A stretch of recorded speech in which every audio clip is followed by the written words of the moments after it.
All right. Good morning. We are in Daf Samach Daled Amud Aleph to the top, which is yesterday's blot. So we got to the two dots. We brought in a brisa. We were figuring out. Where it's going with it. So the Gemara is now going to explain. So the top line on Samach Daled Amud Aleph and Shabbos says, "Ma'isaf sak ala beged shetame mishum arig." So in addition, there's extra by sackcloth versus a garment that is tummy because of its woven. So atu beged lav arigu. What do you mean? A garment is not woven. Hachikar. This means to say most of sak ala beged afa pishin arig tummy. That a sackcloth is more than a beged because even though it's not woven, nevertheless it's still considered to be tummy. So l'may chazi, what can you use it for?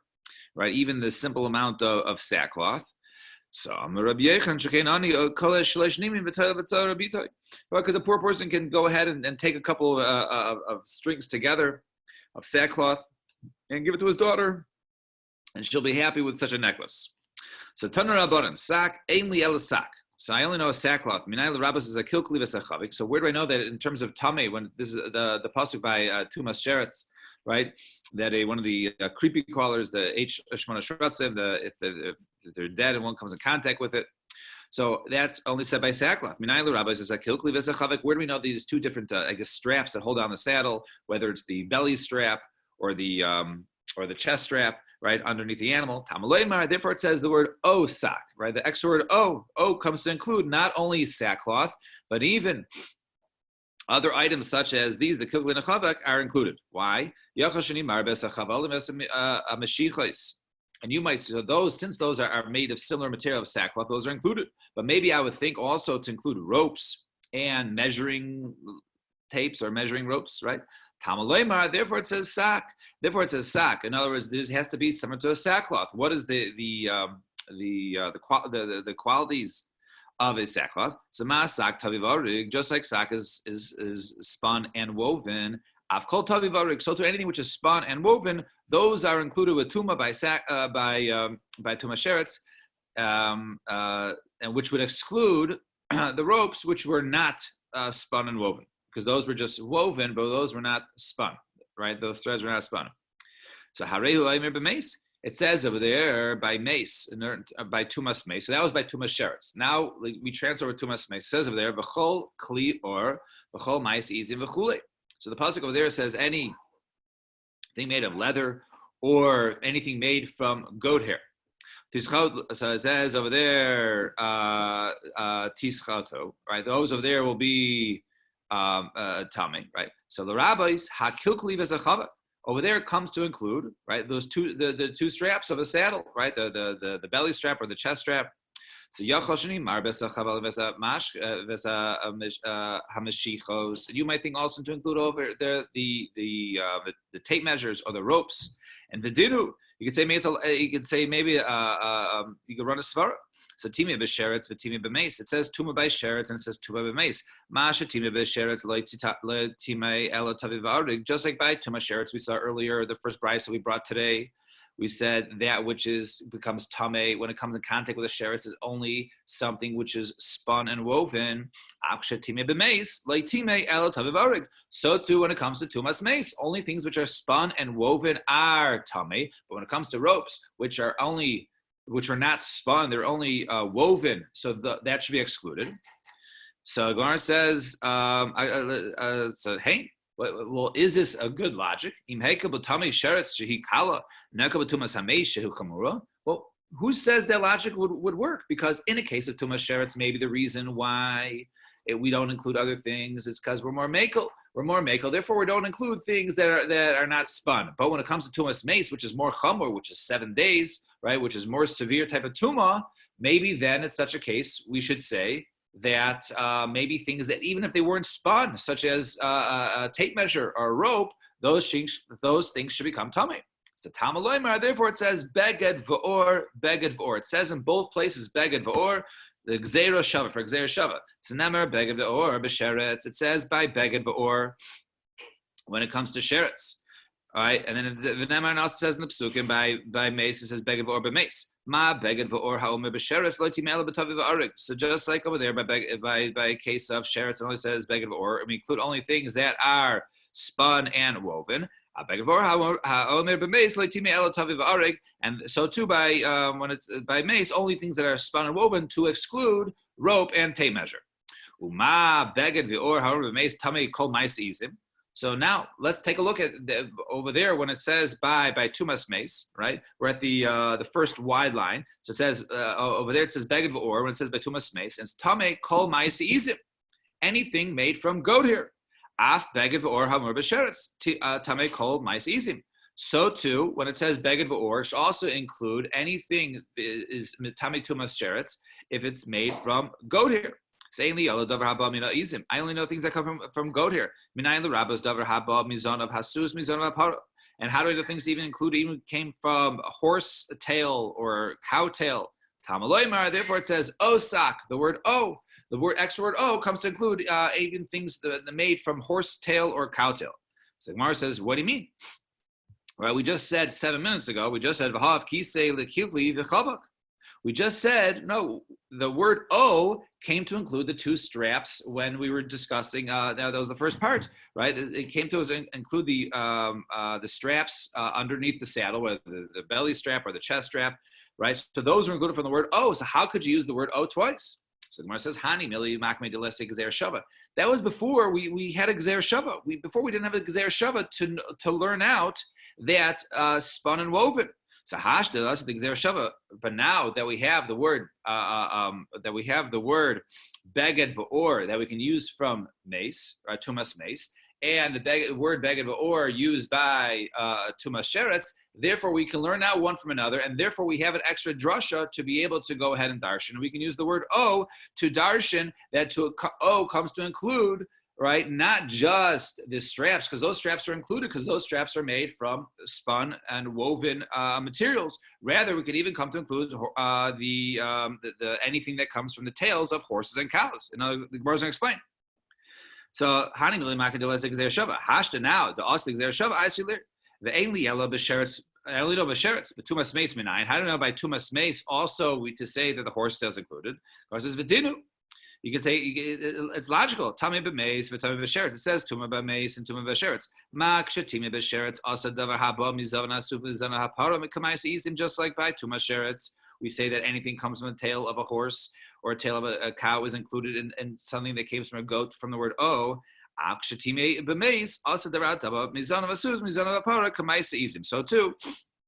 That anything that is tummy by tumas mace, we make anything that comes from the hair of from the horse's tail or a cow's tail to be just like that made from a goat.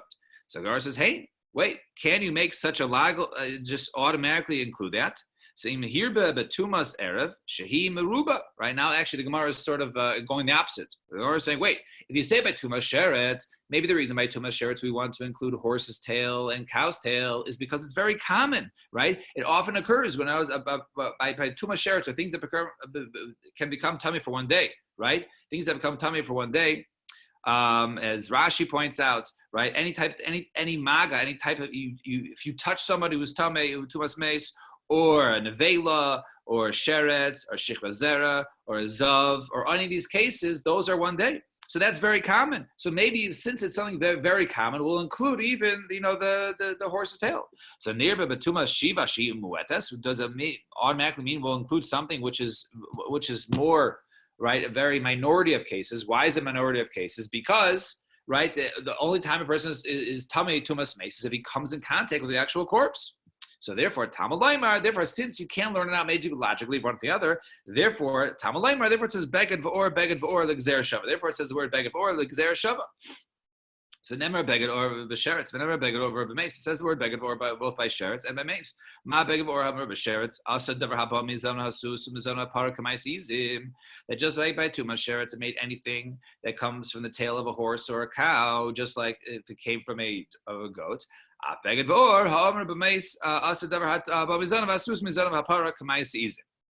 too, it comes anything that that it says beged v'or over there by mace. Also, it comes to include anything that was made from horse's tail. So it comes out to sort of summarize before we summarize again that there is no difference in terms of the materials of items that are that can become tameh. between tumas mace and by tumas sheretz in terms of these materials. If it's spun and woven, right, and it comes from goat, it can be metame. Okay, if it's not spun and it's just woven, right, then it's not included in either one.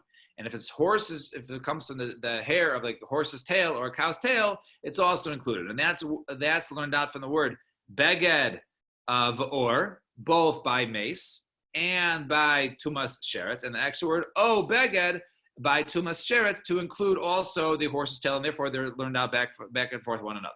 And the Gemara says umufne. And the Gemara says, actually, the psukim are both beged or are empty, are open to darshit from one another. Because in other words, if you have a gzera shava, right? Now, if you have two extra words by two cases, and they're extra, they're not used for anything else. So obviously, they're used for this drasha, and you can't ask the logic between the two of them because they're linked by psukim. However, if the words are not extra, the words are used to darshan other halachas from, and then you also want to use an gzer shava, so then the logic has to work out both ways. But if the logic doesn't work out, somehow you say, maybe there's a reason why in one case it should work, and the other case it shouldn't work, then it doesn't. So we want to prove that in this case, that the word is mufne, is open, right? It's open, it's free to go ahead and darsha from. Why do you have mufne? Because if it's not open to darsha from, yeah. Sorry to interrupt. Where are we holding? We are on Samach Daled Amud Aleph, around 15 lines from the bottom. In the article, I don't know. Okay, got it. That's fine. Thank you. At 64, it looks like at the bottom was 64A3. All right, thank you. All right, thank you. So Gemara says, Umufne, Dilav Mufne Klamifa, yes, Malasher Shechem Tami Kadasha. Because by Tumas Sheretz, maybe we're more machmer by Tumas Sheretz. Why? Because it becomes Tame, right, with the size of a lentil, right, as opposed to Tumas Mace, which needs a kazayas. So Gemara says, yes, afnuya mufne. Yes, indeed, it is open to darshan. So Gemara says, michli sheretz itzkish the shechvazer, right? Because it's open. Why? Because really the parsha of sheretz is written right next to the parsha of shechvazer, right? The chsiva says that by case of shechvazer, a person who is shechvazer, the chsiv ish asher teitzim men shechvazer, a person who has a flow, the samichle, and then puts it right next to the pasuk of ish asher yiga b'chol sheretz, right? And right afterwards, it says in a person who comes in contact with a sheretz. It says by shechazer. What does it say? V'chol beged v'chol or asher yeh alav shechazer. Beged v'or. So it says over there, it already mentions over there, beged v'or by shechazer, which is written right next to sheretz. So why do you have to repeat it again by sheretz, right? So beged v'or v'sheretz, the chazer achman v'sheretz v'lamali. Shmami no, must be lafnu. It must be. It's open to darshan. It's free to go ahead and darshan and learn out for tumas meis. The Gemara says, okay, okay, you're right. The pasuk by beged v'or, when it's written by tumas sheretz, is extra. You're right, granted. However, this means that only when we go to gzera shava, right, we have two same words that are used in two different places. So, okay, you only prove to me that one of those places is extra. Now, there's a question: is one extra mean that you can ask a kasha on it, or is it not? Right? In other words, and the Gemara says, it's only open on one end. In other words, one end is free to darshan from. And so it works well according to the opinion who holds, okay, even if only one end is open to darshan, then you can't ask any logical questions and say, maybe the two cases aren't similar because one of the words are extra, and if a word is extra, you can darshan, no kashas asked. According to the opinion who holds that no, if only one end of the gzera shava is free to darshan from, the other one's not, you can ask, we're going to say there. So Gemara says, no, the mace nami ifnuya mufne. No, the case of mace is also, beged v'or is also, you don't need it. Why? A mace is shechazer. Because mace, we learned, is actually is compared to shechazer. The chesiv, it says, the pasuk says, v'hanogeya b'chol tamei nefesh, o ish asher teitzei mena shechazer. So the pasuk says, it compares the two. It says that a person who touches a mace, or a person who has a flow, he is a shechazer.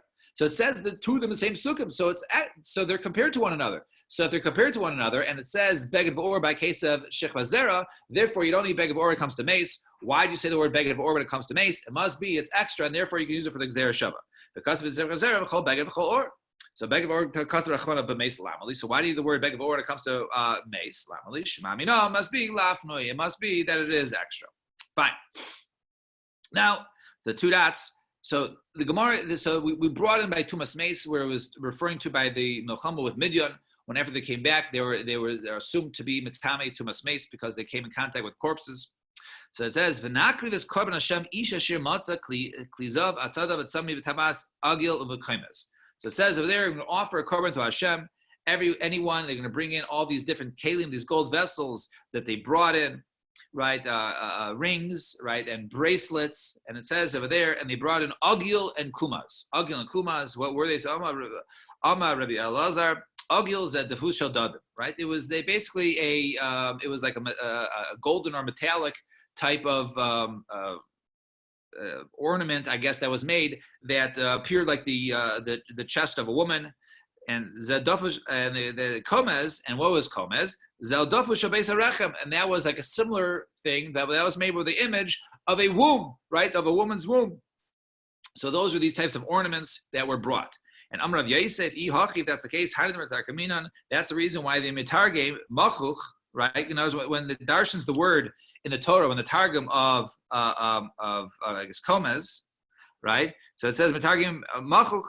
Right, it's called machuch. Komez is called machuch. Why? That's davar hamavi l'day gichuch. Right, something that brings levity. Gichuch, right? Gichuch is levity, and therefore, so that's why it calls it the komez, right, which is like the image of a woman's womb.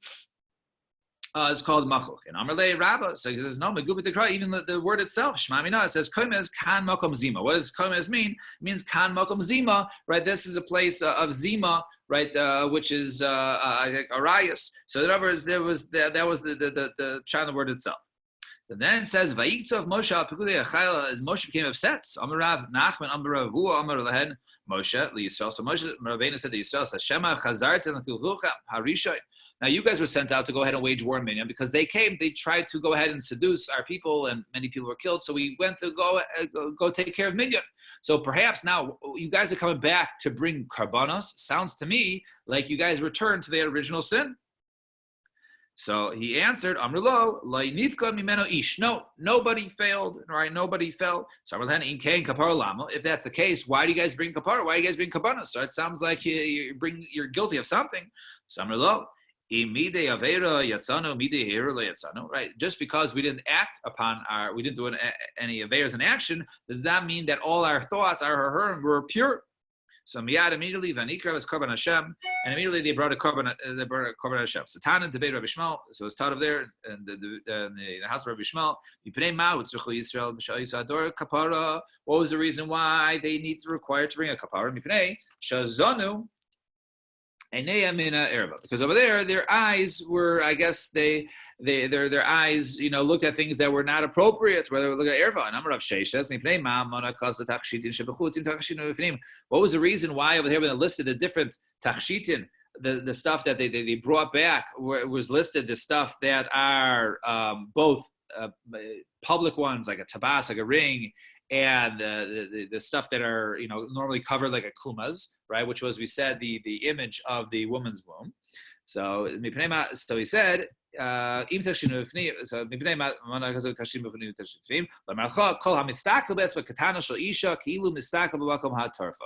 words, that any person who gazes, right now, mistaklis, right now, mistaklis doesn't mean to just view. It means to look with the purpose of hana, to gaze, right? So a person is mistakel even at the finger, right, of a woman, right, is like he's looking at her private parts, and obviously looking at an area that is normally supposed to be covered, and therefore, so in other words, a person is forbidden to go ahead and look at even the exterior parts for the purposes of pleasure.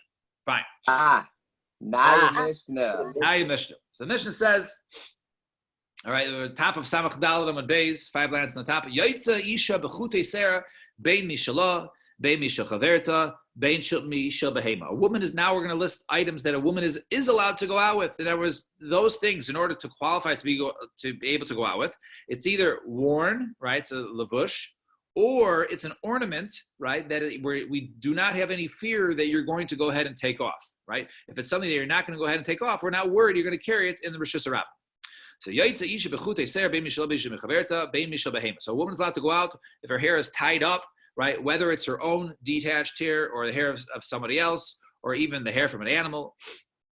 But the tereves v'sarvitin b'zman shein tfurin b'kavul, or a time when these like different arrangements, I guess, go around the head. We saw earlier that either it goes to the front, or there's things that it goes on the front, but it hangs from the side, sort of like I don't know, like a little tiara or whatever that goes here, right? So these items are allowed to be brought as long as they're sewn onto the hat. Why? Because a woman will not remove her hat in public. Because she'll embarrass herself by uncovering her hair. So since she won't do that, so therefore, as long as it's attached to the hat, we have no problem of her wearing it out into the Rishus HaRabim.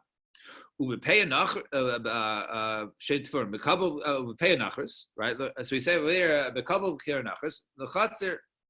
but we say, however, for a woman to go out with a cap, right, or a peyanachris, right, there's like a wig, into the chutzner, right? So here's the halacha is a little different. Now it sounds like the chutzner she's allowed to go ahead and wear it, but she cannot go ahead and wear it out into the into the Rishus HaRabim. All right, we'll soon see why. The chutzner, b'moich sheba azna, so we say over there b'moich sheba azna. A moch, like a basically like a wad that they put in their ear for the purposes of, I guess, collecting the earwax. Right? They didn't have so many guys ENTs or whatever it was. So for the purpose of collecting the earwax, a sandala, or a wad that's in her shoe. Or perhaps a woman is wearing a wad in order, I guess, that she's a nida. She does not want to go ahead and stain her clothes, so she wears some sort of moch to prevent, any sort of blood or stain upon her clothing. So these things can be worn. The pilpul, when it comes to pepper, right, used for one's mouth, I guess, for bad breath, or a gilgal melach, or a pieces of salt. So were used for, I guess, a toothache. Or anything that was put in the mouth. And the condition that is not placed immediately, it's not beginning to use on Shabbos when you're using it before. Or it was something that was used before, you can go ahead and continue to use it on Shabbos and take it out. If it falls out, you cannot go ahead and return it during the, then. Right, on Shabbos, and we say because the person, if not, then the person might come to carry it. Now, Shane sells up, so a fake tooth or a golden tooth, right? A golden tooth. Rebbe matir. Rebbe is matir. Rebbe says no problem. Person will not take out their false teeth or false golden tooth. Chachamim say no, it's usher to take out your golden tooth. Fine. Now we're going to explain the Mishnah to the Gemara. Let's say the Gemara. So the Gemara says utzricha. We need those first cases. We said that a woman's hair, her own hair, the hair of her friend, right, to wrap her hair, or even that from an animal. If we thought maybe her hair mishun b'loy mice, it's not gross. In other words, a woman goes out, and someone will say, oh, like someone will mock them, right? If someone gets made fun of, they might remove it, and if they remove it, they might carry it, put it in their pocket or something. So the yeshmin mishun b'loy mice. But maybe I would say her own hair, no one's gonna make fun of. But if you see you're using someone else's hair to hold their hair up, maybe people will mock them and make fun of them, and then the person might come to put it in their pocket and carry it. So maybe, therefore, you need to tell me that it's mutter for this woman to wear it in public. And if the Mishnah just said a woman's allowed to wear someone else's hair, the bas minahi, because at least that comes from a human. About the behema lav bar minehu emalo. But if it comes from an animal, maybe I would say they cannot go ahead and wear it. Therefore, it's stricha. Therefore, you need to tell me they can go ahead and wear it. So Tana ubilvad shaloi teitze yalda b'shel zakena b'shel yalda. Right. Comes to teach you that condition that a young girl should not go ahead and wear the hair of an old woman, i.e., white hair, to hold up her hair, to braid in that, and an old woman should not go ahead and use that of a young woman, right? Because once again, perhaps people will say something and they'll, try to hide it or take it away and put it in their pocket and carry it. So I understand why you have to teach me that an old woman wears a dark shade or wears dark hair to hold hers up to make her look younger. Okay, so it makes sense why you're going to say it. It's a chiddush that they still might be made fun of and they might put it away. Ella yalda b'shel zegna mai ganayula. But why do you have to even teach me, right? A young girl who goes ahead and goes ahead and uses white hair to hold up her hair. Of course, people are going to make fun of her. Of course, she's going to come to carry it. Of course, she'll be usher. So Gemara says, no, I did Tana Zakena B'Shel Yoda, Tani Nami Yoda B'Shel Zikna. So no, yes, you're right. Really, they didn't need to teach us that. But since we were listing an old woman wearing young hair, so therefore we also listed a young woman wearing an old hair. And a couple pay anachris lochatzer. We say the couple pay anachris is mutter lochatzer, but not mutter outside. So Amarav kol she'asr chacham latzeis bo l'shus harabim, asr latzeis bo lochatzer. Anything that we said that is asr for the chacham to say to go out in the shus harabim is asr also to go in the chatzer. In other words, normally that what you say you can't go out in this because we don't even want you going to the chatzer, because you go in the chatzer despite the fact that it's mutter to carry there. You might go ahead and carry it out. You'll be used to doing that, and therefore you might go ahead and carry out into the Rishus HaRabim. Chutz mikavol peinachris, except for kavol peinachris, which is forbidden in Rishus HaRabim, but we permit you to go into the Chatzar. And Rabbi Anani bar Sasan Mishmei Rabbi Shmuel Amar. So Rabbi Anani bar Sasan in the name of Mishmel says no. Hakol kavol tanan. Right, so everyone's like couple. Just like couple, you can't wear anything that's forbidden in the Shus Harabim. You're just like couple, and you're forbidden to go in the Shus Harabim. You can wear in the Chatzar. So to anything which you're not allowed to go ahead and wear it in the Shus Harabim because it's carrying, you can carry it to a Chatzar because it's not prohibited there. So Tanan, let's see. Our Mishnah says Kavol Pe'anachris the Chatzar. So our Mishnah seems to single out Kavol Pe'anachris. They can't wear it outside, and only but you can wear it, take it in the Chatzar. So I understand according to Rav makes sense because normally it's forbidden to wear outside, and over here it's mutter. So, but why do you got to point this out?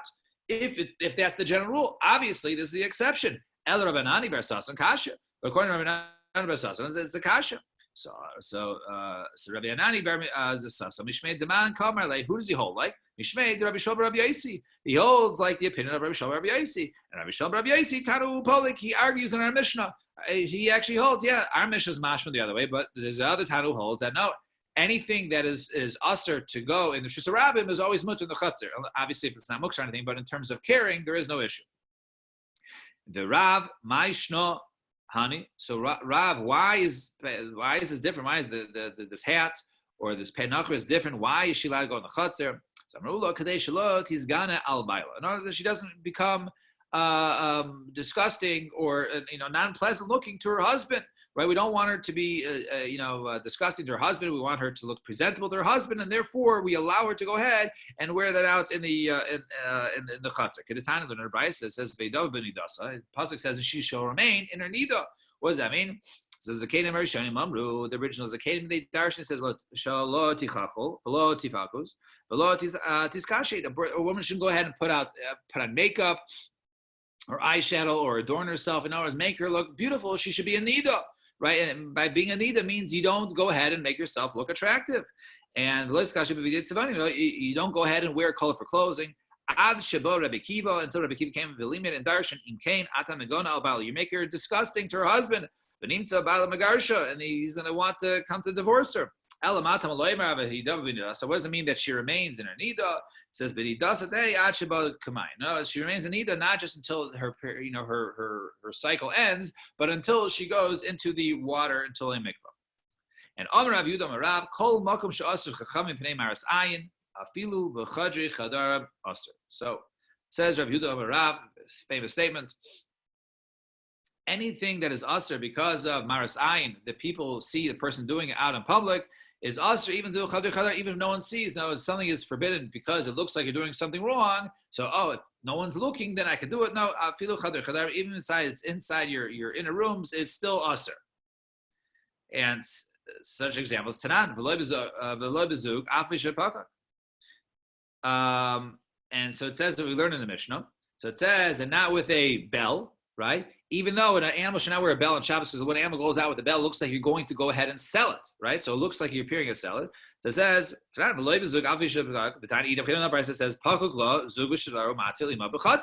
but you're allowed to go ahead, and as long as you plug up the bell, so it's not making any noise, right? So you're allowed to go ahead and walk in your chatzir. What do you mean? I thought we just said that you can't do it only in, it says we can't, if you can't do it in public, you can't do it anywhere. And here it's saying, you can't do it outside if you block up the bell, but you can do it on the inside in your chatzir. So which one is it? Are you allowed to do something because of Maras Ayin in your chadar chadar, in your private yard or not? So the Gemara answers, actually, it's Machlos tonight. The tiny, we're going to Bryce. Turn the page to today's blot. Shaitchin B'chama. One goes ahead, and let's say he gets stuck in a rainstorm. All his clothes are wet. He's allowed to go ahead and lay out his clothes out in the sun for it to dry off. But not in front of the people. Why? Because people are going to look at his clothes drying out on Shabbos, and they're going to say, this guy was laundering his clothes on Shabbos. So therefore, in order to avoid it, you can't do it. But it sounds like over here, you can't put it out in the public because of Maris Ayin, but if you can do it privately where no one can see, then it's mutter. And Rabbi Eliezer, Rabbi Shimon, Rabbi Eliezer, Rabbi Shimon say it's asur. They say it's asur. Why? Because they hold that even b'chadri chadarim, it would be asur. So we see some machlokes asked in terms of something is asur b'Maris Ayin. Is it asur also to do b'chadri chadarim or not in your privacy or not? Fine. The next part of the mission says moich sheba'ozna. We said the wad in the ear. Satani Rabbi Yecheskel v'husha koish sheba'ozna. Only if it's attached somehow, if it's attached to the ear, that it won't come out, that he won't come carry it, then it is mutter to go ahead and wear in shizarabim. V'moich sheba'sandala, also a wad in the foot. And Tana Rabbi Yecheskel v'husha koish sheba'sandala also has to be tied somehow into the sandal so it does not come out. Also, is some sort of a moch, some sort of wad, or they would just use in order for a woman who is a nida, in order for that she does not dirty her clothing. So some sort of pad. So savar remember chamal lemeimer b'husha. It's a tampon. I'm sorry. Yes. So he says so savar. Basically, it's a tampon. Yeah. So savar remember chamal lemeimer b'husha kushula ben yerchasel. Right now, it was something that was basically tied to her legs between her thighs. Somehow it was attached, and it was just like we said, attached in case of the ear or in case of the shoe. So too, this was somehow attached. And Amar Rav Afi Sheina Kosher Law. No, Rav says even if it's not attached, Kevan Demais Lo Asir Lasuye. Since it's gross, therefore it will not be taken out, not be carried, and therefore even if it's not attached, then it won't. Then it's okay. So let's say there's made to it this wad which was used for a nida, something which had a handle, something which you can hold on, which wasn't necessarily the moch area that went in, so it wasn't as disgusting. So mutter, he says mutter. In other words, that case, even though there's somewhere to hold, nevertheless, a woman still will not go ahead and take it out and show it. And even if it has a handle, it's still mutter. It does not make it something that the woman would take out and carry it because others would see it. Rabbi Yechon will go out, obviously not we were talking about either with the moch shaba ozna or moch shaba sandal, either on his shoe or in his ear. He went out with the sort of wad to the base measures, and they argued with him. They said, I guess, how are you able to do it? It's not attached. And Rabbi Yanai Nafik the Carmelis, Rabbi Yanai will also go out to the Carmelis into the in sort of the semi-public area and would wear it without being attached. And everyone would argue with him. However, I has to be attached. This is like kasha. If it's attached very well, it won't come out. Therefore, it's just like it's attached, and therefore there's no problem. It's mutter, and that which is not attached, then it would be problematic. Then, if it's not put in good, then it would need to be attached. If it's not, because it might fall out. Now, next part of the Mishnah says pilpul the gilgal melach. So it says and pepper. And salt. So pepper, so pepper, I guess pepper was used to remove bad breath. And gilgal melach, and I guess a piece of salt. I guess the dorshini is to toothache, right? I don't know if they still use those. I'm sure Dr. Yahav can tell us, but I guess they used to use salt for toothaches, for rotting teeth. The chol dover shenais and anything that was put in the mouth. So what is that? Zangavlila. So there's ginger, inami, dartsuna, or cinnamon. And then it says, Shein Toseva, the Shein Shazov, right? This is a fake tooth, one made of metal, of gold. Rebbe Matir, the Chaim Eisrim. Rebbe says, Mutter, you're not going to go ahead and take it out. And the Chaim say it's Usser, then you might go ahead and take it out. I thought a routine medication that you can postpone on Shabbos, you could do it. You shouldn't do it. However, right. However, in this case, I think Chachamim later on will say anything that entail infection is mutar in Shabbos. Uh-huh. In other words, They can do it on Shabbos, but it's like a little gray area. When are you infection and when not? But overall, yes, you can do it on Shabbos to avoid major infection. Right. Right. So I don't know if it was to relieve pain or like to use the No, more preventive of infection. It's infection. Okay. Very good. So he said now this tooth that they go to. So Rebbe says mutter because Rebbe says we're not worried a woman's going to take out and show others, and Chachamim say usher, you still might show others. And Arab Zer Loishano Ela Shel Zav. We're only talking about gold and machlokes Zav Shel Kesef if it's made of silver. Divrei Hakol mutter. Everyone knows mutter because no one is showing off their silver fake tooth. And Tanya Mehakasim learn b'Shel Kesef. If it's of silver, Divrei Hakol mutter. Everyone says mutter Shel Zav. However, if it's a gold, then Rebbe matir. Then Rebbe says mutter because a woman will still be embarrassed. Chachamim say no, people might show off. And Amar Abaye says Abaye, Rebbe, the Rebbe Eliezer, Rebbe Shimon ben Elazar, Kulu Sver Luhu Dechol Midi Mignaibe Loy Asi Lechuye. All three of them hold, as we're soon going to see, that anything that which is gross or that you don't want to show others is mutter to carry because we're not worried that you're going to go ahead and wear it out and carry in the shizram because you're embarrassed by it.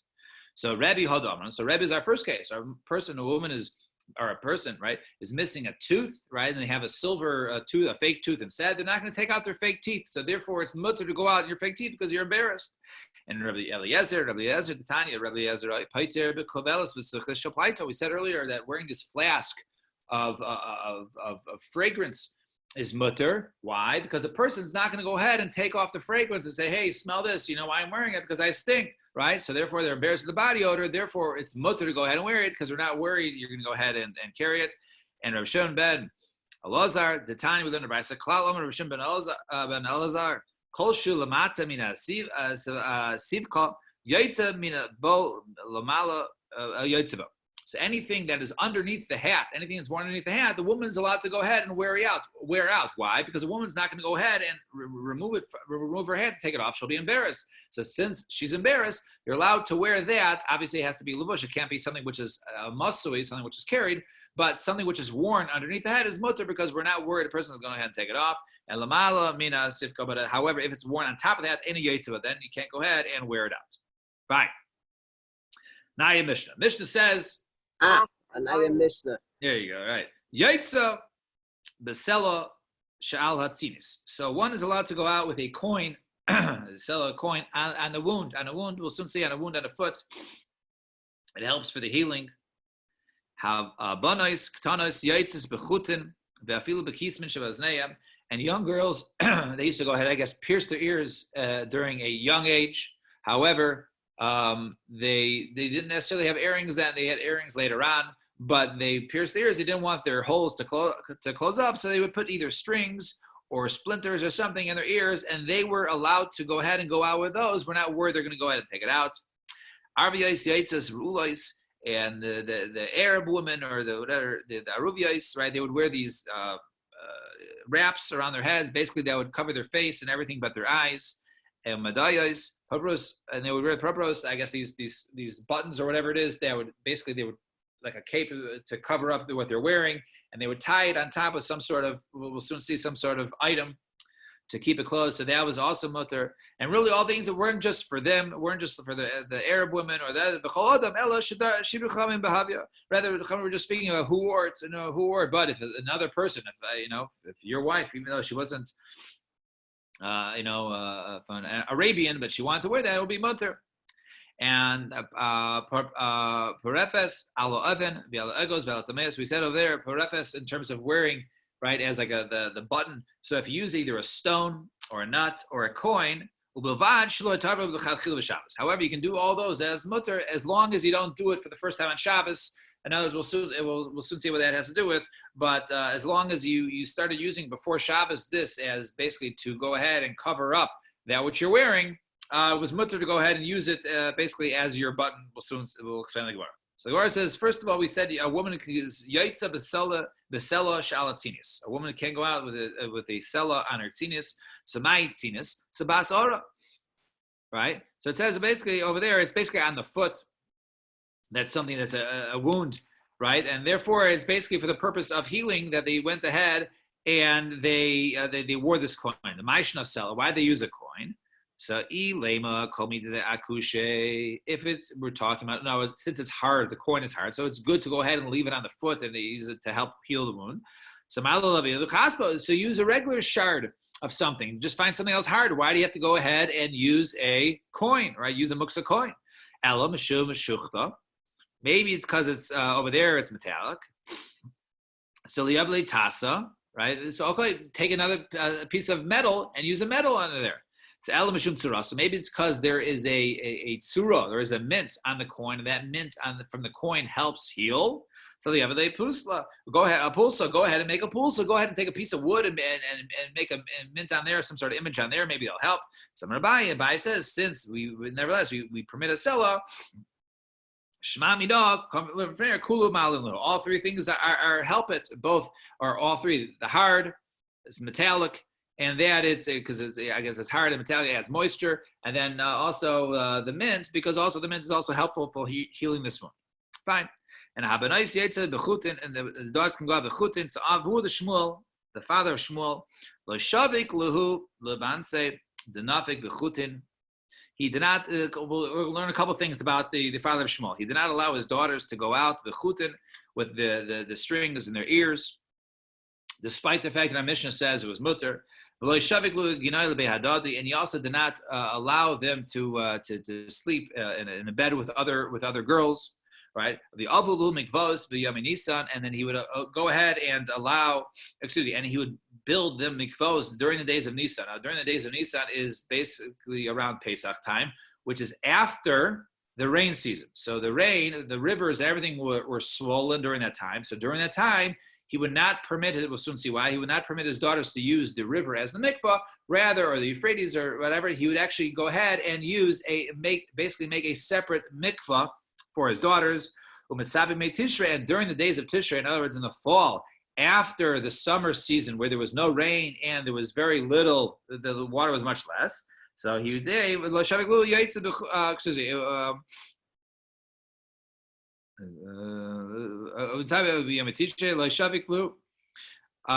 he said, you make a mitzvah, you make the mats during the days of Tishrei. In other words, you make the mats. We'll soon see for what reason during the days of Tishrei when the water level was very low in the rivers. Now, let's start with for the four reasons. So, lo shavik lul yaitzes bechutin. You're not allowed to go bechutin. Your Mishnah says, our Mishnah says, habanos yaitze bechutin. The girls can't go out with the strings in the ears, and we're not worthy to take it out. So, bansi debu the shmuel, the tzvun havu. Right? His daughters wore colorful ones, cute ones, and therefore they might, show them off to their friends, and therefore those were more likely to come out. Therefore, he did not permit them to go out of the house with those into the Rishus Harabim. And he would not let them go ahead and lie with one another. So, let's say there's a proof of Rav Huna. Dam Rav Huna, Nashim Hamusuleles Zobazub Sulois. Lakuna. So, it says over there, so that if two women were together, and there was, Musalelas, they were touching one another in the area of Tashmish, right? So such a case, the woman, right, would be pasul kahuna, right? This would be basically a violation of being a basula shlema, and it could be part of being called a zona. So therefore, there would be pasul kahuna. So why would Avu the Shmuel not permit his daughters from this? Obviously, or perhaps he must have held that the Nashim and Sulelas Zubazu, that if a woman go ahead and touch one another, that perhaps would pass them to Kudo. So therefore, he didn't allow them to go ahead and sleep in beds with the other. So the Gemara says, "Lo, not necessarily. Perhaps she would come if she's slept in a bed with another girl, right? Perhaps she would come accustomed to sleeping with another person, and then she might want to go and be sleep with have the company of a man, and therefore he forbid his daughters from doing so. Now the third thing was he had the avilu mikvah b'yemei Nisan. He made a mikvah for them b'yemei Nisan. He did not allow them to go ahead and use the rivers and mikvah during the days of Nisan. So Misayle is the proof of the Rav, Damarav, Micha b'marava, Sahada Rabba Pras.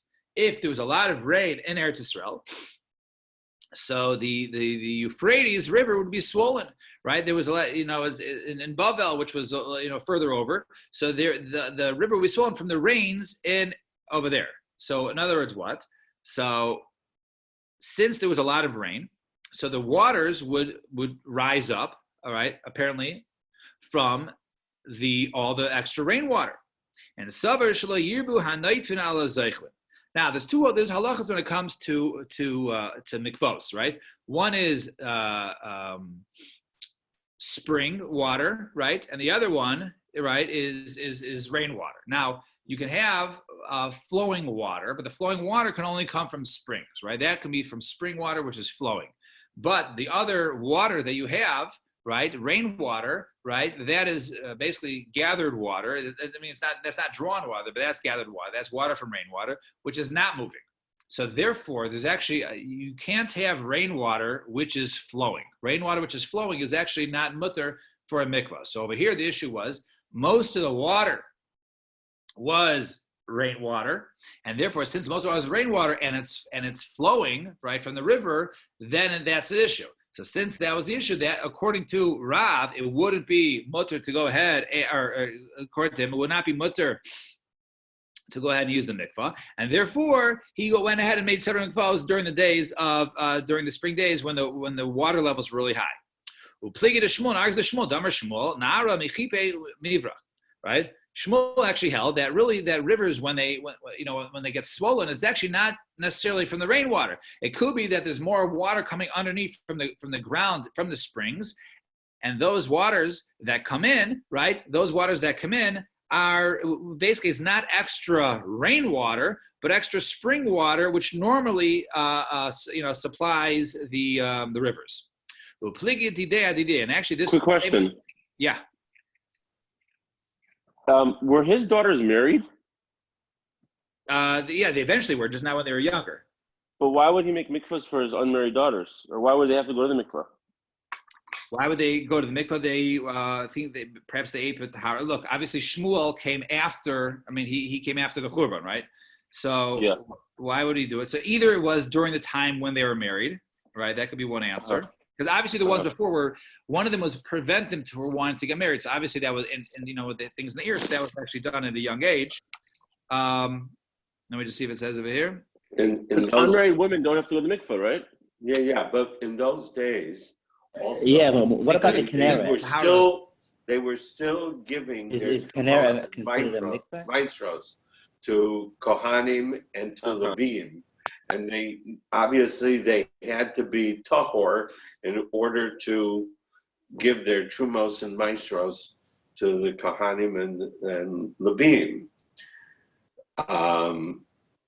Because they. Hey, Andrew, what about the Canara? Is that a mikveh? All right. So anyway, so let's go back. So now Shmuel. So he said it. So he said over there. So now the Shmuel statement said. Is the Canara a mikveh or what? Because that's not flowing, is it? That's still right.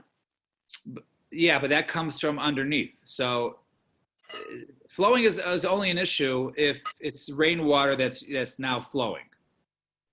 So if it's not rainwater that's flowing, it's also water from underneath. Then it's not an issue. So anyway, upligi didei adidei. So is a contradiction. Actually, Shmuel contradicts himself. Why? Damer Shmuel enamai mitarim bezechlin ella pras b'yomi tisha bilvad. Right. That the only time that the water, right, that the water is not basically flowing, right, only during pras b'yomi tishrei. Now it's during the tishrei when the water is very low, therefore you have no rainwater, and therefore it's all the water from the river, the natural river, which comes from the springs, and therefore that is flowing. But any more water than that would be a problem according to this. But Shmuel just said earlier that all the water that comes in, right, comes from the bottom. So the stira is when the waters start to swell. Is that really from the springs underneath, or is that from the rainwater on top?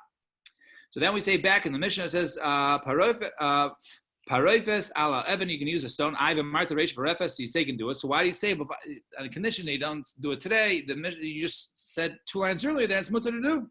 Rebbe, I thought if you fill up a mikvah from a ready mikvah water and you just add more water, it's all good. Right, so that's all here. So, right, when you have hashaka, right, so that's an issue is once you have water, when you add the new water, that should be okay. right? That should be mutter. So now it can be the largest amount as long as you have 40 saw. Any water added to 40 saw is mevatel to the 40 saw and is good mikvah water. So the question is, why, when the rain into the river, why was it not mevatel there? So that could be because that's the opposite. That's the rainwater into spring as opposed to something which goes into the rainwater, which is connected. But yeah, that is one of the kashas in the sugya of how is it possible for the rainwater to be more than the river? Why don't you say as the rainwater comes in, it's basically mevatel into the spring? Yeah. So. Anyway, so the Gemara says, "V'amar the Reish so Amar Abaye safe also l'madbeya." So now that which we say, as long as you start doing it today, then right. If as long as you didn't start using it today as mutter, is because that was talking about the coin, and the coin is normally muksa. But if it was designated for other usage, right, prior to Shabbos, therefore there's no problem muksa, and therefore a woman can go ahead and use it to basically use it as a button and cover up her garment. And boy, by isha ma'ushitarim v'tifros al egas loitzi lebna katan b'Shabbos. So can a woman do haroma? She do a trick, right, a little trick, in order to bring a nut to her young son on Shabbos. Now her child is far away. She wants to bring a nut. So how am I going to do it? I know what I'll do. I'll use a nut as part of my clothing. I'll walk over there because it's mutter, and then when I get there, I'll take it off and I'll give him to eat. So is she allowed to do haroma, right, trickery, right, which is technically mutter? Can he do this trick on Shabbos? So tiboy l'man dema marivin, tiboy l'man dema ein marivin. You can ask the shaila both according to two opinions we'll see later on. There's a shaila by haroma, right? A person's allowed to do a trick. A person's allowed to go ahead and carry on Shabbos. You can't put out a fire on Shabbos if there's a fire in the house, right? So you can go ahead and put on all your clothes. You can put on all your clothes and go out. I'm just wearing clothes, right? It's no problem. So you're not carrying it, and you're just wearing it. So it's okay. It's machlokes whether one could do that. So tiboy l'man diama marim b'deleika. You can ask according to the opinion holds it's mutter to go ahead and wear it outside on Shabbos. Why? Hasam hu diloi sharis le asile kabuye. Over there, he said the reason why he do it is because we don't allow him to wear all his clothes on Shabbos. He's going to go ahead and do a deraisa and extinguish the fire. But over here, if we don't permit the mother to wearing the nut out, she's not going to come to carry it just to feed us on a nut. It's not a case of like saving your house from burning down. Dilmar, perhaps you can ask according to the other opinion. Even according to the opinion who holds that you can't do any of this trickery by deleka, by the fire. Hasam derech hotzabakach. Over there, it was derech hotzan. It is considered to be a normal way of wearing is wearing clothes, and despite the fact he's wearing 7 layers. And since over there, since he's a normal way of carrying, he might come to carry other things that's normal way. He might come to carry a bat that's normal way. So therefore, or something, even though he's not wearing it, he might come to do carrying things the normal way, just like he, quote unquote, carried his clothes because he was wearing his clothes. But over here, over here, it's not a normal way to carry nuts by using them as a button. Maybe you'll be okay in this case. So in other words, are you allowed to go ahead and do it for your child? So you can ask according to either opinion. And the Gemara ends in a take. The Gemara says, okay, we don't know. We have to wait for Eliyahu Navi, and we will stop here for today. Shekayach, everybody. Have a wonderful day. Yeah.